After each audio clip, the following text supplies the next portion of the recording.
The last committee meeting is on Thursday, so I'll be back in Washington tomorrow, General. Well, I'd have been on the train today, but I'm supposed to talk to one of your scientific fellas. Yes, the president palmed him off on me. Mr. Jimmy, the gentlemen are here. Well, I tell you, but I can't remember because I can't pronounce it. Tell them to come on in, Louise. I got to go now, General, so I'll see you Thursday then. All right, bye.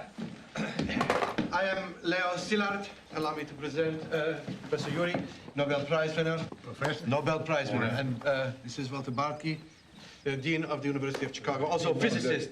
And please don't worry, we are all able to speak frankly. We all work together in Chicago. Oh, yes, I have to sit down now. We have to cool off. We're just traveling so many hours, it's impossible. We will all talk very sensibly, yes? Would anybody care for a drink? Yes. Drink? No. Drinks. Well, maybe a glass of water. No ice. A terrible habit, you Americans. Have you eat ice? It poisons the stomach like cancer. Could we have some water, please, Louise? No ice. Yes, sir, Mr. Jimmy. No ice. Well, what? We sit. Yes, yes. Sit. You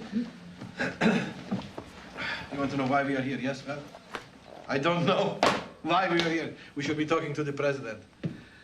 Are you going to be in charge of atomic research after the war? I beg your pardon. I don't understand. Oh, what do you mean? Of course you don't understand. No, the only people, Mr. Burns, who are able to properly evaluate the situation, the President of the United States and ourselves, scientists, who have been actively engaged in this work. Well, I beg to differ with you there. How can you differ with me? You don't know enough to be able to differ with me. No, Leo. I agree, sir. What? You are talking to the wrong man.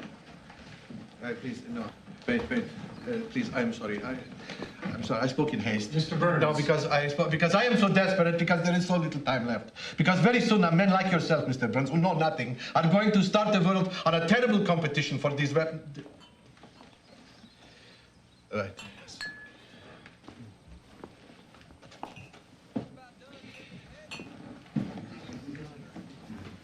Well, Professor, if anybody started this thing, it was scientists like yourself. What do you mean, like myself? Like myself, not like myself. It is myself. Like myself. It is me. I am the one. I was working on the problem of nuclear fission. All right? Mr. Burns, you understand? Then the Germans, they started to publish certain articles, yes? But especially when they forbade the exportation of uranium, I knew the race had begun. America did not even know there was a race. I am the one who made Einstein to write to Roosevelt to tell him the Germans are trying to build the atomic bomb, so we have to be the first ones. I am the one. I said it. But you have nothing to feel guilty about. You did the right thing. No, I was wrong. We found out when, a few weeks ago, we found out the Germans were not even close to building the bomb. But we didn't know that. We did what we had to do. It's too late now. It's not too late. As long as we don't use this bomb, not even to test it, then it's not too late to save ourselves from this competition, this terrible weapons competition that is about to begin. It has begun. You said so yourself. The Germans tried their damnedest to build a gadget. And General Groves tells me that in 20 years' time, the Russians will have one of their own. 20 years? What? 5 years at the most. That isn't what I've been told. I am telling you. Szilard is telling you. Groves tells me there is no uranium in Russia. Well, he is wrong. And by the way, General Groves hates me. You should know this. And so he will tell you whatever Szilard is telling you, you ignore it. The president is my boss, Mr. Szilard, not General Groves. Mr. Burns. Hold on a minute. Now, you say that we should not use this weapon, that we should not even test it. Well, now, I don't know what it's like where you come from, but here we have a democracy. And when the government of this democracy spends $2 billion on something, well, sooner or later, the people and their elected representatives are going to ask what it is they got to show for their money.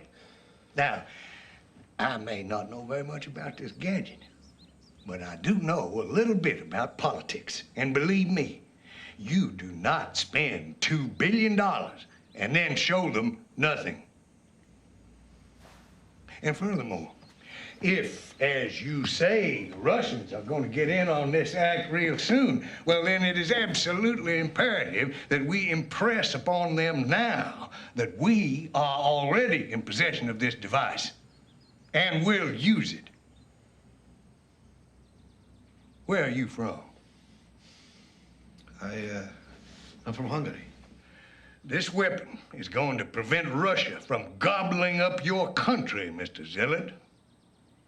And Stalin will not believe it just because we tell him so. He's going to have to see it with his own eyes. Mr. Burns, please do me the favor of asking your mate to call us a taxi cab, all right? No. We have a 7 o'clock through train. We don't want to miss that. Louise, would you please call a taxi cab for these gentlemen? Yes, sir, Mr. Jimmy.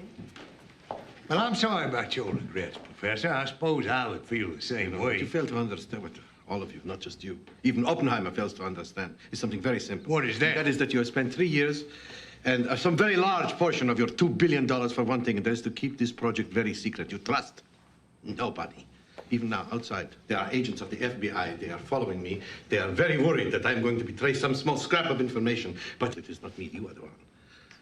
You are the one who is going to betray the only secret that is worth keeping. And what is the secret? The secret is that it can be done. And when you explode this first device, you are going to give this secret away to everybody. Russia is hungry. She is desolated. Almost exhausted by the war. What do you think, Mr. Burns? You think Stalin is going to waste his resources to build himself atomic weapon? Unless he knows that it can be done. And then when he knows that, God help him, he will do it. You know, America should have been the one to control the post-war world. But now she won't. I believe you're wrong. I believe we must use this weapon to end this war that we're fighting now and to prevent other wars in the future. I believe that's America's responsibility, Mr. Zealot. Yeah, well, I leave this with you, please, in case you have heard anything that I have said. This is a letter signed by myself and 73 of my colleagues, all of us participants of the Manhattan Project. And please, I ask you, please, at least to do me the favor of mentioning my concerns to the president, yes? Well, it's a funny thing, Professor. You all were real eager to drop that bomb on Hitler when it was your people he was hurting. Now, My people? What do you mean, my people? When you say that, what do you mean? You mean Hungarians or you mean the Jews? What? I didn't mean that quite the way it came out.